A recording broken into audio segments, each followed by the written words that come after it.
تكونوا بخير. النهارده هنعمل مع بعض كيكه سهله وبسيطه في مقدره الكل. عباره عن 3 برتقانات بسره، 3 بيضات، كوبايه زيت، نص كيس سكر. المقدار عباره عن كيس كيلو الا ربع دقيق. طبعا المكونات اللي وريتها لكم في الاول دي كلها هنضربها في الخلاط اما ننعمها خالص مع كيس فانيليا. وطبعا كيلو ربع دقيق اهو زي ما انتم شايفين، حاطين عليه كيسين بودر، وهننزل عليه بشويه جوز الهند اهو.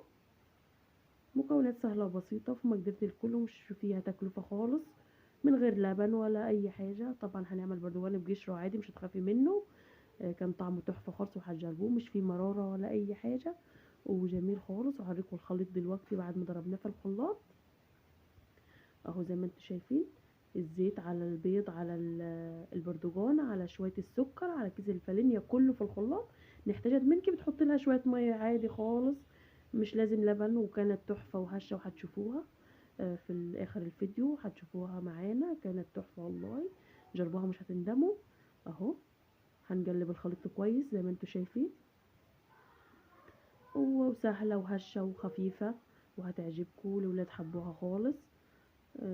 3 بيضات، هنقول تاني 3 بيضات، كيس فانيليا، كوباية زيت، كوباية بتاعت الشاي العادية المج العادي، نص كيس سكر للكيلو الا ربع دقيق. دي حسب الرغبة برضو، في ناس بتحبها مسكرة خالص، في ناس بتحبها دلعة، دي حسب الرغبة. دلوقتي الخليط زي ما انا وريتهولك اهو. هننزل عليه في الصينية، هنحط معلقة زيت كده في قعر الصينية، وهننزل عليه بالخليط اهو. سبت شويه صغار بس هعملهم للولاد في صينيه تانية فورمه كده. هم قالوا لي يا ماما عايزينها فيها يعني نظام كده مثلثات. هوريها لكم دلوقتي. ودلوقتي اهي الكيكه زي ما انتم شايفين ان القوام بتاعها بيبقى زي ما انتم شايفينه كده اهو زي ما انتم شايفين معانا. مش هنخليها مرجة خالص، القوام بتاعها يبقى مظبوط اهو. الفورمه اللي انا قلت لكم عليها الصينيه التانية، نزلت باقي الكيكه معانا اهي.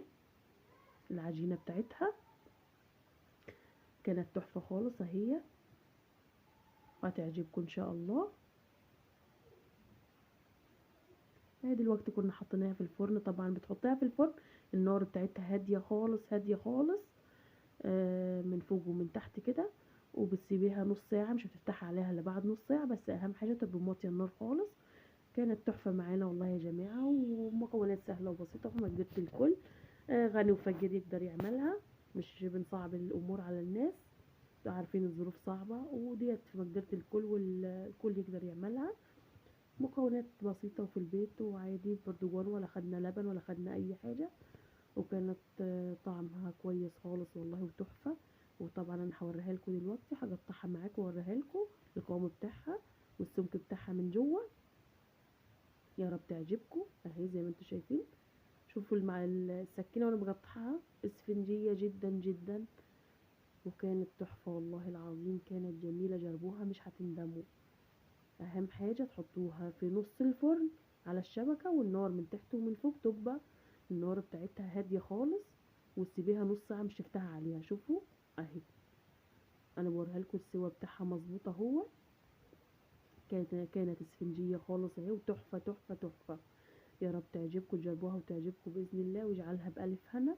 وإن عجبتكم مش تنسونا في الاشتراك، وعملنا لايك عشان القناة. مش تنسونا في الاشتراك.